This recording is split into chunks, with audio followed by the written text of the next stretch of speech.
Well, there you have it. Pretty big news Huge from news. President Obama. We knew it was coming. We knew it was coming, but this is big deal that it's been already announced just moments after Senator Sanders met with President Obama. So let's bring in Nancy Cordes. She joins us on the phone. We're also going to be talking to Steve Chaggaris. Nancy, to you first. I mean, did this take you and the rest of the press corps off guard? I mean, we knew this endorsement was coming. Did we expect it so soon after that meeting with Senator Sanders?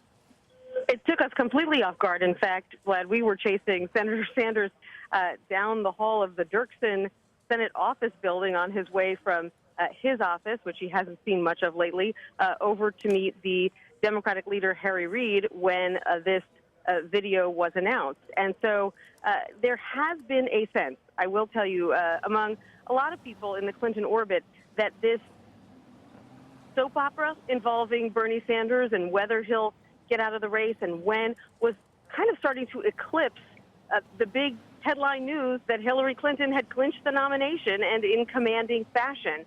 And so this announcement coming just an hour after the president sat down with Bernie Sanders is designed to remind people who the real winner is here, who the star of this soap opera actually is. And I thought it was interesting. Perhaps I'm reading too much into it, but I heard in that video the president say, "This week I met with Bernie Sanders." Well, actually, he only met with him an hour ago, and it makes you wonder whether they initially planned to have the White House release this video a couple of days from now, but decided to move up the timing because they wanted to put Hillary Clinton back front and center again.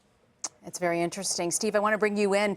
Howard Dean, a man who failed on a presidential campaign and didn't make it to the White House, actually came out saying that he thinks that this could be a Ralph Nader moment, that if Sanders doesn't fall into line and drop out, that this could really cost the Dems the White House and the Hill. What do you make of those comments, and what's his end game here if he continues staying on? I mean, I think Howard Dean's comments may be a little overdramatic. You know, in order for it to be a Ralph Nader moment, you would have to have Sanders literally running as an independent and, you know, taking votes away from Hillary Clinton and putting Trump into the White House. I think what we've heard from Sanders today puts in the end to that notion. It was very clear, first of all, that his tone today, after he came out of his meeting with the president, was completely different than his tone Tuesday night after the California primary. He sounded almost defiant in California, that he was going to press on until the convention, and there was no talk about working really together with Democrats. I think what you heard after the Obama meeting was that he was going to get on the phone with Hillary Clinton, and we're going to figure out how to work together to defeat Donald Trump, and a lot of talk about Trump as sort of the singular enemy of him and other Democrats. And so that tone to me was a signal that this is starting to wind down for him.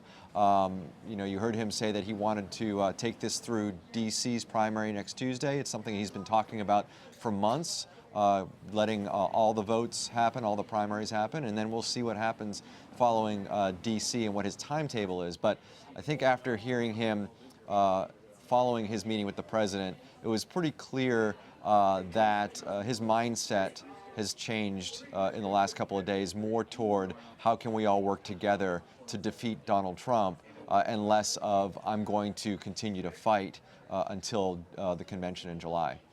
Steve, given that Senator Sanders intends to stay in this race until that D.C. primary, I wonder if at some point you're hearing from sources that we'll expect to see President Obama on the campaign trail with Hillary Clinton, because right now he's experiencing some of his best approval ratings numbers over the last 3 years. A lot of people have tried to paint her campaign as an extension of President Obama. It seems like a lot of Americans sort of have liked what the president has been up to, at least recently.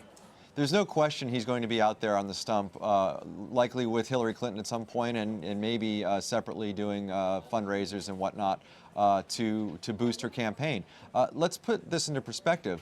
This is the first time, really, since Ronald Reagan that a two-term president has an opportunity to shape their legacy by getting actively involved in the presidential campaign. You look back at the other two-term presidents, Bill Clinton in 2000, who basically Al Gore was pretty, not shy about keeping that president at arm's length.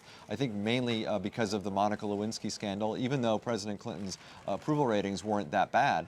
And then you look in 2008 with George W. Bush, and John McCain wanted nothing to do with George W. Bush because Bush's approval ratings were in the tank. So this is an opportunity for Obama to do two things. One, to help, obviously, somebody that he respects and wants to see become president. But secondly, really shape his legacy. This is a continuation. If Hillary Clinton wins, likely he sees it as a continuation of his legacy. And he now has a direct say on how that is going to play out. And with the invitation of the person who's actually running for president. And it looks like President Obama is going to have his wish. They're likely going to head out to the campaign trail. First date set looking like next June 15th, next week in Green Bay, Wisconsin. Wisconsin, important territory, especially when you're talking about Donald Trump, right, Steve? Well, it's interesting because Wisconsin isn't necessarily a place that is, hugely competitive, but it's one of those states this year where Donald Trump has got his eye on it, mainly because they feel that these Rust Belt states may be ripe for the picking for some Republicans. And so, yeah, it's interesting he's picked Wisconsin. I wonder if there's a deeper meaning there, or if it's just sort of a place where they want to kick it off and then they'll head to other battleground states later in the summer.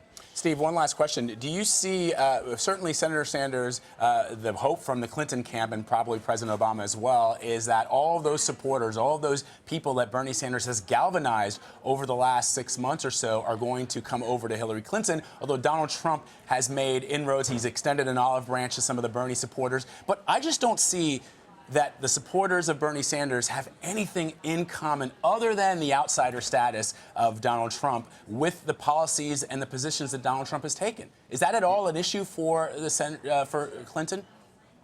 It might be. It's hard to say. I mean, there's some polling during the primaries that suggested that people who came out to vote for Sanders might be inclined to vote for Trump. I think we saw that in some of the I can't remember if it was Kentucky or West Virginia, but one of those states where people who voted for Sanders, and a lot of them were independents, I think it was West Virginia, who suggested that they would consider voting for Trump. But if you look at the issues that they talk about, there's not a heck of a lot of overlap. There's the general sort of sense of that Washington's not working and they're outsiders and things need to be shaken up and they're angry at Washington. But at the same time, when you actually drill down into the issues that they're talking about, there's not a heck of a lot of overlap there. So I don't know. I mean, let's look at historically what has happened. And I always point to this as an example. In 2008, when Hillary Clinton was running, she had some very, very enthusiastic supporters, very ardent supporters who said that they would not consider voting for Barack Obama if he was the nominee. In fact, there was a poll I always point to